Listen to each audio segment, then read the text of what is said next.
नमस्कार बच्चों, आज का अपना लेक्चर नंबर 16 है। हम लोगों ने चैप्टर 8 स्टार्ट किया हुआ था जिसका नाम था joint stock company. Last lecture में हमने मेरिट्स की थी, आज हम डीमेरिट्स कर रहे हैं। ठीक है, जॉइंट स्टॉक कंपनी होता क्या है, सबसे पहले थोड़ा सा रिवाइज कर लेते हैं। जॉइंट स्टॉक कंपनी जिसमें बहुत सारे जो लोग होते हैं, ग्रुप ऑफ पीपल होते हैं, वॉलंटरली आपस में मिलकर एक कंपनी को चलाते हैं। ठीक है, और उसमें मिलकर अपना jointly invest capital in a company, इसलिए उसको क्या कहते हैं, joint stock company. Its capital is divided into transferable shares, उनकी कैपिटल शेयर्स में डिवाइड होती है, which means that its shares can be generally bought and sold. उनके शेयर्स को आसानी से खरीदा भी जा सकता है और बेचा भी जा सकता है। Liability of its member is limited. ये तो मैंने आपको डेफिनेशन बताई, फिर उसके बाद हमने कैरेक्टरिस्टिक्स किए थे, उसके बाद हमने उसकी मेरिट्स भी की थी। आज हम डीमेरिट्स कर रहे हैं। डीमेरिट में फर्स्ट पॉइंट है इसका, जो हम इसके डीमेरिट निकालेंगे ना, वो किससे कंपैरिजन करके निकाल रहे हैं, सबसे पहले ये ध्यान में रखना है। सोल ट्रेड और पार्टनरशिप से कंपैरिजन करके हम डीमेरिट की कमियां निकाल रहे हैं। सोल ट्रेड और पार्टनरशिप से कंपैरिजन करके हम जॉइंट स्टॉक कंपनी की कमियां निकाल रहे हैं, डीमेरिट्स निकाल रहे हैं। फर्स्ट ऑफ ऑल है डिफिकल्टी इन फॉर्मेशन। बहुत ज़्यादा लीगल फॉर्मेलिटीज़ को पूरा करना पड़ता है, डॉक्यूमेंट्स को जमा करवाना पड़ता है, परमिशन लेनी पड़ती है गवर्नमेंट से। So much formalities, documents and permission have to be taken. Completion of these legal formalities consume much time.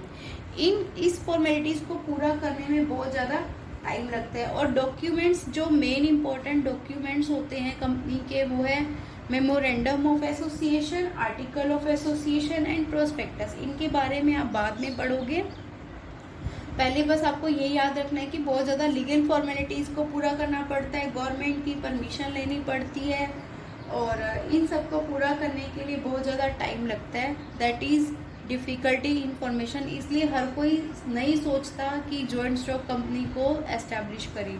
Second point है legal formality, lack of secrecy. A public company has to publish its accounts and deposit many important documents in the office of the registrar. जो public company होती है ना, उसको अपने जो अभी मैंने आपको बताए थे, उसका जो एनुअल अकाउंट्स बनते हैं, बैलेंस शीट है, प्रॉफिट एंड लॉस है, एनुअल जो उसकी रिपोर्ट होती है, फाइनेंशियल रिपोर्ट होती है, उसको रजिस्ट्रार के पास जमा करवाने पड़ते हैं, रजिस्ट्रार के पास जमा करवाने पड़ते हैं। और फिर वो कोई भी उन अकाउंट्स को देख सकता है एक थोड़ी सी फीस भरने के बाद, प्रिस्क्राइब जो जितनी निश्चित की होती है उस फीस को भरने के बाद anybody can see their accounts. तो अगर कोई भी अगर अकाउंट्स दे सकता है, तो क्या वहाँ पर कोई गोपनीयता हुई, सीक्रेसी हुई? नहीं हुई। तो वहाँ पर क्या होगा, lack of secrecy. Next point है लैक ऑफ मोटिवेशन। आप लोग चैनल को लाइक कर दिया करो देखने के साथ साथ, ताकि मुझे भी पता चले कि हाँ आपको सही समझ में आ रहा है। Company is run by directors, professional manager.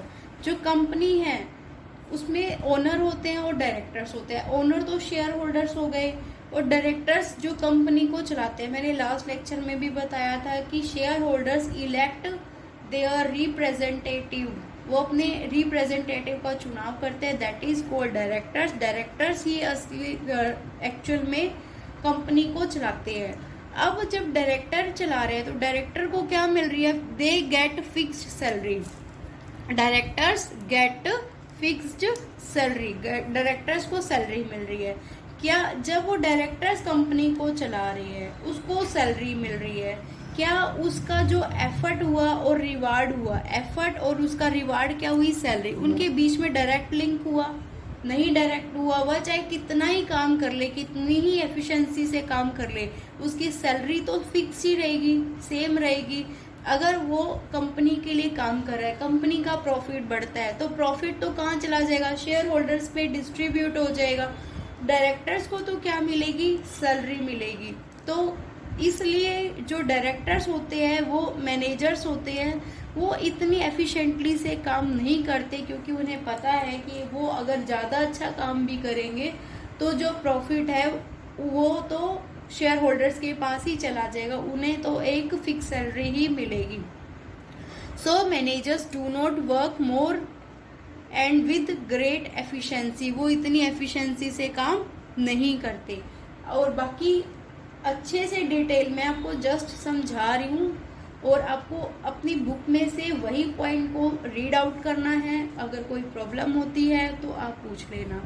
अगर आपको उसमें अपने बुक के पॉइंट पे कोई बात नहीं समझ आती तो आप उसके रिगार्डिंग क्वेरी कर सकते हो, बट आपको याद अपनी बुक में से ही करना है। ये तो नोट सिर्फ आपको समझाने के लिए कि आपको जस्ट समझ में आ जाए। नेक्स्ट पॉइंट है एक्सेसिव गवर्नमेंट कंट्रोल। बहुत ज़्यादा गवर्नमेंट का कंट्रोल होता है, क्योंकि लीगल फॉर्मेलिटीज़ को पूरा करना होता है। गवर्नमेंट ने कंपलसरी किया हुआ है कि आपको फॉर्मेलिटीज़ को पूरा करना ही करना है, कंपलसरी। अपनी जो अकाउंट्स होंगे उनको ऑडिट होता है, उनकी अंकेक्षण करवाना, उनकी जांच करवाना ऑडिटर्स से। एक जैसे सीए वगैरह होते हैं, ऑडिटर्स होते हैं, वो अकाउंट्स का क्या करते हैं, जांच पड़ताल ही करते हैं। तो गवर्नमेंट ने क्या किया हुआ है, कहा हुआ है पब्लिक कंपनी को कि आपको कंपल्सरीली अपने अकाउंट्स का ऑडिटिंग करवाना है, टैक्स टाइम पे भरना है, एनुअल रिपोर्ट्स को पब्लिश करना है, लोगों को बताना है कि आपकी ग्रोथ रेट क्या है।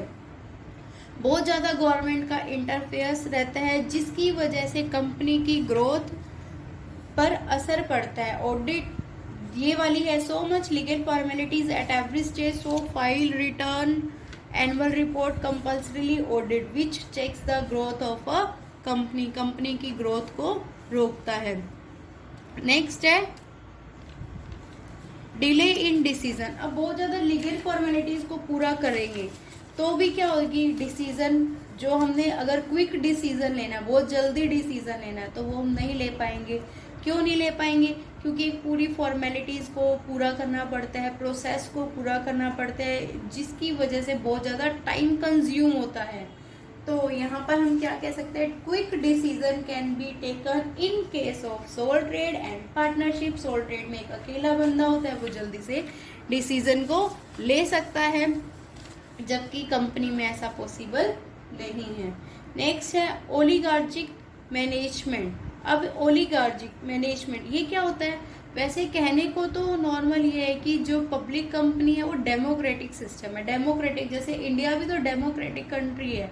इंडिया डेमोक्रेटिक कंट्री है मतलब क्या है कि हम लोग प्रधानमंत्री का चुनाव, हम लोग वो क्या कहते हैं, मेंबर्स को इलेक्ट करते हैं। लोकसभा राज्यसभा के चुनाव होते हैं, जिसकी वजह से प्रधानमंत्री और राष्ट्रपति बनते हैं, वो हम लोगों के लिए काम करते हैं। ऐसे ही क्या किया हुआ है, शेयर होल्डर्स ने अपने रिप्रेजेंटेटिव का चुनाव किया हुआ है, जिनको डायरेक्टर्स कहते हैं। वो डायरेक्टर्स फिर क्या करते हैं, या तो एफिशिएंटली काम ही नहीं करते क्योंकि उनको तो फिक्स सैलरी मिल रही है, या फिर वो काम करेंगे तो अपने ही बेनिफिट के लिए करेंगे। और जो ओनर्स हैं, शेयर होल्डर्स हैं, वो तो ऑल ओवर इंडिया बहुत ज़्यादा फैले हुए हैं, तो वो लोग एक्चुअल में रन नहीं कर सकते कंपनी को।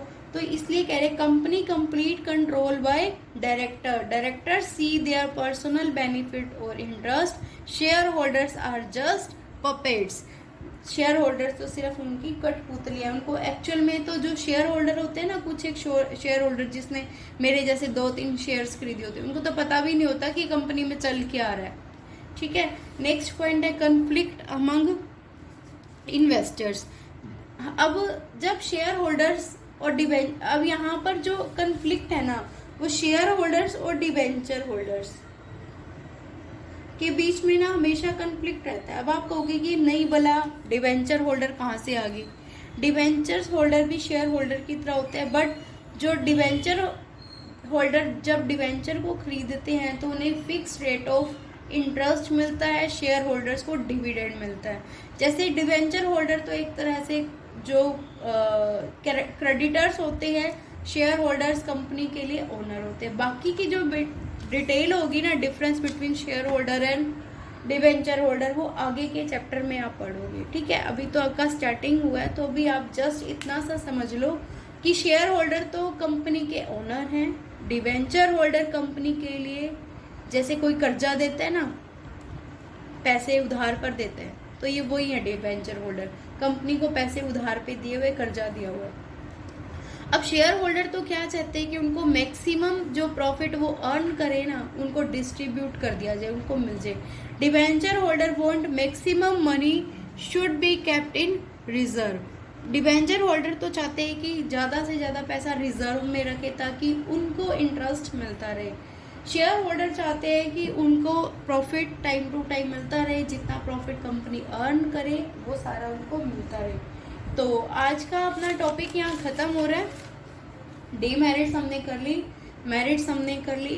कंक्लूजन में हम लोग क्या कह सकते हैं कि कंपनी जो होती है, joint stock company large size की होती है, लार्ज कैपिटल होते हैं, लार्ज इन्वेस्टर्स होते हैं, ठीक है। और इसमें जो एफिशिएंसी होती है मैनेजरियल स्टाफ की फिर ज़रूरत पड़ती है, क्योंकि एक लार्ज कंपनी को सिर्फ एफिशिएंट बंदा ही चला सकता है। इसलिए कह सकते हैं कि अगर कंपनी ऑर्गेनाइजेशन की इन डीमेरिट्स को दूर कर दिया जाए, ड्रॉबैक्स को दूर कर दिया जाए, तो कंपनी एक बहुत अच्छा ऑप्शन है। कंपनी बहुत अच्छा कंट्रीब्यूशन करती है नेशन की डेवलपमेंट में। एक राष्ट्र निर्माण के लिए जीडीपी बहुत ज़्यादा ज़रूरी होती है, जिसकी वजह से बड़ी बड़ी कंपनीज ही जीडीपी की जो रेट होती है उन पे डिपेंड करती है।